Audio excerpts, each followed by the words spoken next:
Il est intéressant de constater que ce procureur instrumentalise son pouvoir sur la presse pour répandre, outre des calomnies gratuites, ses mensonges calculés. Mensonges qui constituent les bases mêmes de notre mise en inculpation. Tu peux nous donner quelques exemples? Le plus fort et récurrent concernant la manipulation des dates. Tu as pris contact avec Léa le 13 août 2012. Nous avons rencontré sa mère à Agen le 28 août 2012 pour lui donner des nouvelles de ses enfants et étudier ses réactions. Cela prouve bien que nous avions des doutes sur elle, ce qui est en totale contradiction avec le scénario qui la pose en commanditaire du projet de kidnapping.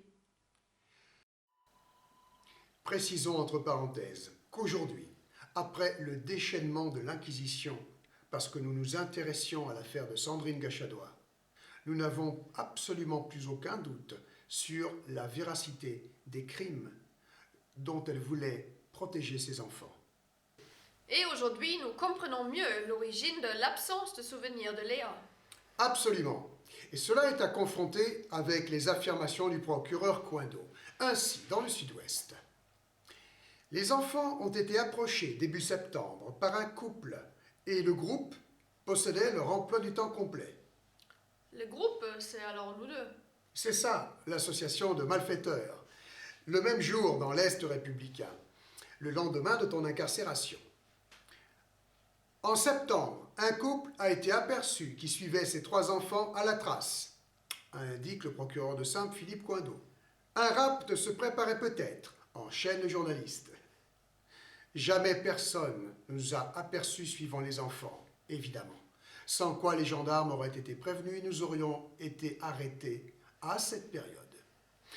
Dans ce torchon, nous pouvons apprendre également que nous appartenons à un groupe autonome qui se constitue à la demande de parents pour enlever des enfants, a indiqué M.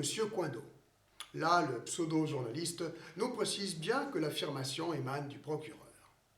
Tu peux constater que les jeux sont faits. Il n'y a plus besoin d'instruire une enquête pour la manifestation de la vérité. Nous pouvons aller nous faire briser un procès d'inquisition joué d'avance puisqu'il est établi que nous sommes un groupe autonome de kidnappeurs d'enfants. Mais c'est à vomir. Et sur quoi se base le procureur pour sous-entendre que nous, alors toi et moi, sommes coutumiers de ce genre d'action? Les imposteurs instrumentalisent mon passé, sortant les faits de leur contexte, en les montant en épingle une fois déformés, et ils te mettent dans leur tableau avec Jérémy Léhu et Christophe Borja. Dans l'article de l'Est républicain du 27 octobre 2012, soit 2 jours après ton incarcération, le pseudo-procureur Coindeau réitère son mensonge favori, je cite. Un couple avait été aperçu en septembre qui suivait les enfants à la trace, a indiqué le procureur de Saintes, Philippe Coindeau. Apprécions l'évolution. Ça n'est déjà plus début septembre, mais courant septembre. Quand les imposteurs monopolisent le crachoir en interdisant toute défense, ils n'ont absolument plus de limite. Mais pourquoi est-ce si important pour ce procureur de mentir sur ce point? C'est très simple. Pour que l'accusation de projet d'enlèvement ne soit pas totalement irrecevable, il faut commencer par démontrer qu'au moment de notre neutralisation, nous étions sur le coup. Donc il est évident que neutraliser, en ce qui me concerne, le 22 septembre, soit 6 semaines après ta prise de contact avec Léa et à quelques 800 km de là sur une autre enquête, ça ne peut pas tenir. Il fallait donc que cet imposteur y remédie, en créant une confusion entre ces 2 événements et surtout en trichant sur les dates pour les rapprocher. Et nous voyons bien avec ce genre de déclaration que c'est l'objectif recherché. Je cite. Journal Sud-Ouest du 13 novembre 2012. Cette préparation d'enlèvement, découverte par les gendarmes, a permis l'arrestation de 4 personnes, dont la mère de famille, et leur incarcération, avant qu'ils ne passent à l'acte. Autrement dit, le 22 septembre, nous préparions l'enlèvement des enfants de Sandrine Gachadois depuis l'autre bout de la France, et ce contrôle inopiné, 6 semaines après que tu aies tenté d'interviewer Léa, aurait interrompu notre action criminelle. Je comprends alors pourquoi, dans mon dossier pénal, j'ai trouvé le procès-verbal des gendarmes qui raconte que des relevés de position GPS par les enquêteurs nous auraient localisés en septembre 2012 autour de l'école des enfants. On est là en plein scénario. Là, il est question de faire croire qu'en septembre 2012, nous tournions autour de l'école des enfants. En fait, nous n'avons même pas la moindre idée où se situe cette école et si les enfants vont dans la même école, car nous avons pisté les enfants pour interviewer la plus grande en août, en pleine période de vacances. Et les imposteurs mentent sur les dates pour faire croire que c'était donc en septembre, en période scolaire, que nous tournions autour des enfants. Je comprends tout, car il n'y a aucune logique au fait que l'on tourne autour des enfants en période de vacances si on a le projet de les enlever en période scolaire. C'est effectivement l'objectif de ces mensonges. Rapprocher l'épisode de la rencontre avec Léa du 13 août et celui du contrôle inopiné du 22 septembre, jusqu'à créer la confusion entre les deux événements, donc créer des éléments à charge à travers un montage crapuleux. En fait, il est très facile de vérifier qu'en septembre, nous étions dans les Bouches-du-Rhône avant d'aller à Bollandose, en Franche-Comté, et que les relevés faits à partir des bornes de téléphonie mobile ne peuvent pas établir autre chose. Je voudrais citer un passage du procès-verbal d'investigation, code D65, de mon dossier pénal que j'ai recopié, très explicite en ce qui concerne la manipulation. Il dit que, d'après les relevés des bornes de téléphonie, faites sur la base des cellulaires saisis, nous avons été localisés dans les départements suivants: Charente-Maritime, Doubs, Lot-et-Garonne, Gare, Dordogne, Bouches-du-Rhône, Tarn-et-Garonne, avec le commentaire suivant. Il apparaît que des surveillances et observations avaient été effectuées sur certains de ces secteurs et que ces individus avaient l'intention de procéder à l'enlèvement d'enfants. Vous voyez ce que je veux dire quand je vous parle de procès d'intention. L'enquête judiciaire n'est qu'un vulgaire simulacre pour le montage du dossier à charge. En théorie, l'enquêteur est supposé rechercher des preuves ou établir l'absence de preuves concernant la culpabilité des accusés. Mais dans les procédés d'inquisition, suivant les consignes du pseudo-procureur, le pseudo-enquêteur est le premier à substituer des affirmations mensongères à toute réelle constatation et à apporter des conclusions à charge, en interprétant de manière crapuleuse des faits anodins, lesquels sont ainsi sortis de leur contexte pour être mis en scène dans le scénario imaginé par l'inquisition. C'est ahurissant. Le seul fait qu'on ait relevé diverses localisations lors de nos virées en France permet d'affirmer que c'était pour enlever les enfants.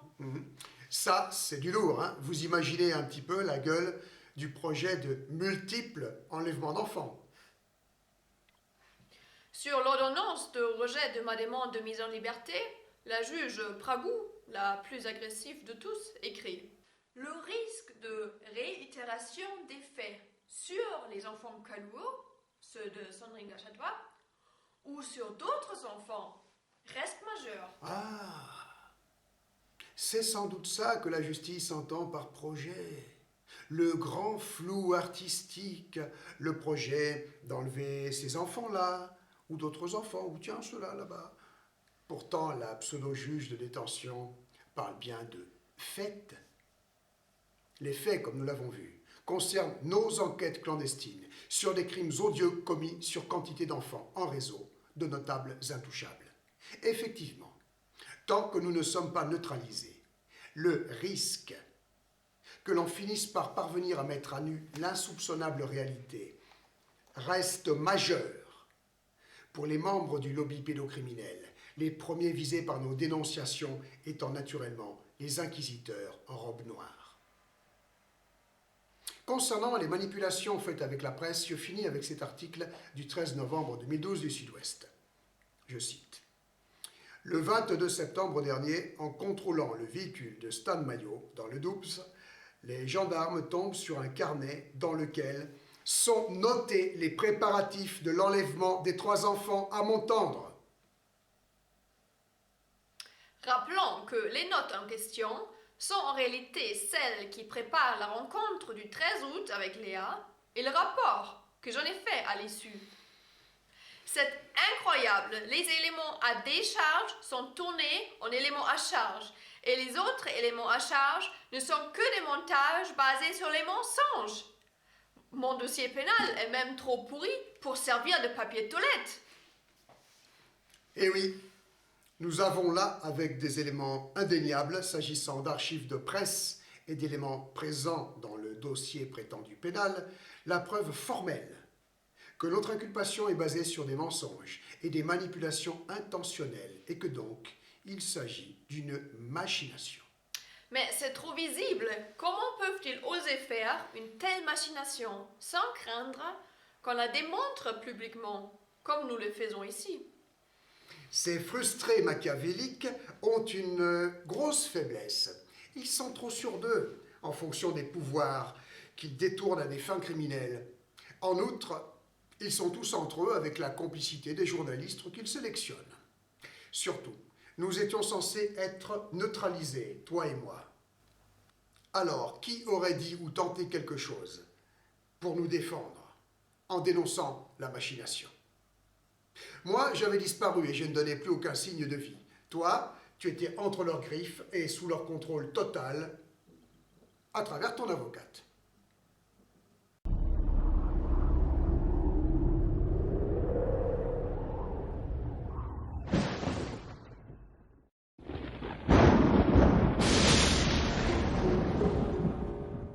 Voici l'essentiel des interdictions de mon ordonnance de mise en liberté provisoire.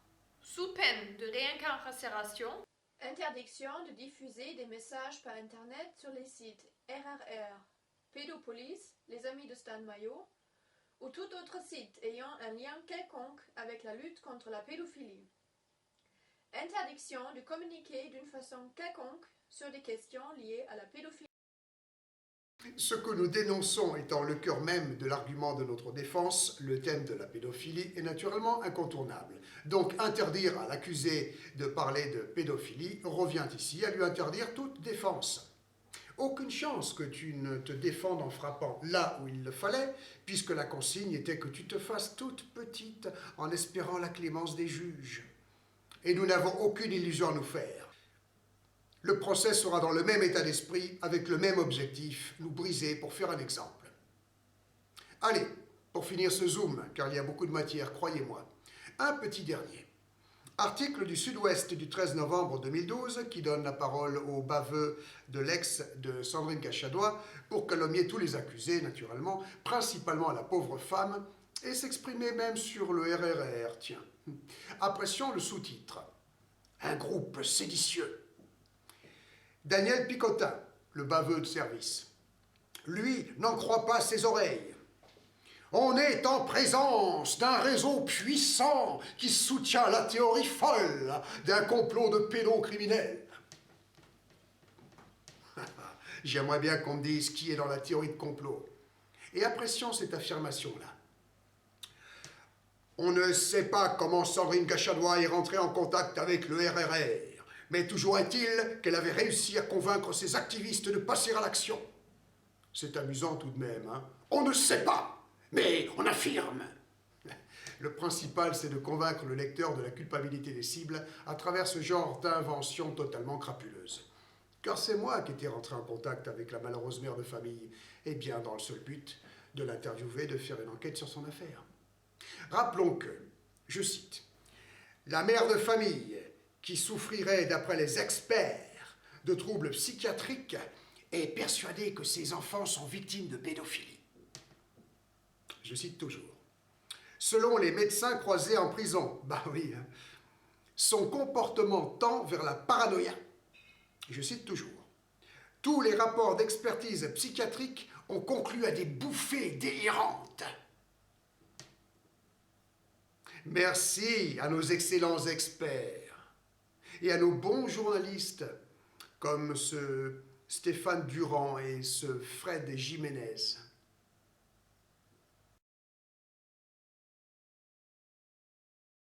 Le procès d'intention, avec usage même de mensonges éhontés, est un art très pratiqué par l'imposture judiciaire française, tout comme l'instrumentalisation de la presse pour enfoncer des innocents avant tout jugement.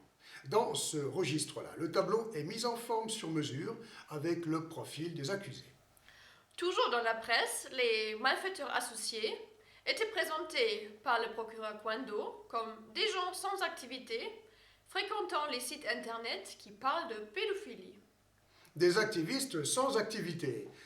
Ben oui, entendez par là des attardés mentaux désœuvrés, juste bons à s'abrutir sur internet avec des légendes urbaines. Mais toi, Stan, tu es le gourou mythomane et charismatique qui entraîne des esprits influençables dans tes délires. Et ton passé revient en force, s'agissant de ton passé de kidnappeur. Comme nous l'avons déjà compris, à défaut de quelque chose de plus sérieux et concret, c'est même mon passé de kidnappeur qui va en fait donner le plus de corps à l'inculpation.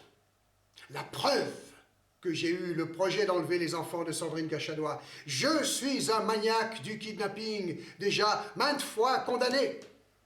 Et oui, et du coup, nous sommes un groupe autonome qui enlève des enfants à la demande des parents. Ainsi donc, ça n'est pas seulement ma tentative désespérée de protéger le petit Vincent en 2006 du réseau perpignanais qui refait surface comme élément à charge, mais également cette opération de 2004 de Madagascar, cette tentative d'exfiltrer des enfants séquestrés à Madagascar par leur père, un mafieux malgache. Mais là, la presse parle bien de kidnapping, même si elle précise au nom de l'amour, c'est-à-dire l'amour maternel. Même le mieux intentionné du monde, un journaliste est le premier à commettre ce genre d'erreur sans en mesurer les conséquences, n'étant pas juriste. Effectivement, mon opération de l'époque pouvait, en vertu de sa forme, s'apparenter à un kidnapping. Mais les enfants qui m'ont suivi de plein gré dans l'espoir de retrouver leur maman étaient bien séquestrés par leur géniteur à Madagascar, au mépris de décisions de justice qui en attribuaient la garde exclusive à leur maman. Et je précise que la maman et les fillettes avaient la double nationalité franco-malgache et que les dites décisions de justice émanaient de tribunaux malgaches, mais également français. Donc, c'était au ministère des Affaires étrangères français d'intervenir pour faire rétablir les droits de cette petite famille. Et évidemment, ils s'en foutaient éperdument. C'est donc dans ce climat de déni de justice que j'ai à l'époque accepté de tenter le tout pour le tout. Alors, pour clore cette petite parenthèse, je pose cette question claire. Qui des deux est le kidnappeur? Entre celui qui séquestre des enfants dont il n'a absolument pas la garde officielle et celui qui tente de les rendre à la personne qui, elle, en a la garde officielle. En tout cas, tu es expert pour te mettre dans des situations dont tu ressors vivant seulement parce que tu as beaucoup de chance. Que ce soit pour essayer de rétablir la justice, comme quand tu étais plus jeune, ou faire éclater une vérité impossible, tu en prends toujours plein la figure. C'est un peu normal en fait. Il est évident que ce genre d'action citoyenne trop isolée, en marge des institutions qui nous trahissent en permanence, sont de nature à encourrousser les pourritures qui les gangrènent depuis les sommets de la pyramide sociétale. Et c'est surtout le procès d'intention de vouloir faire justice à la place des institutions dont c'est le rôle, qui, à défaut de tout débat sur le droit pénal, est le cri du cœur des traîtres et des imposteurs, comme s'il s'agissait d'agissements criminels. Tout ce beau monde entend continuer à nous rouler dans la farine et à commettre les pires saloperies, bien à l'abri de toute dénonciation et de toute tentative citoyenne pour restaurer la justice.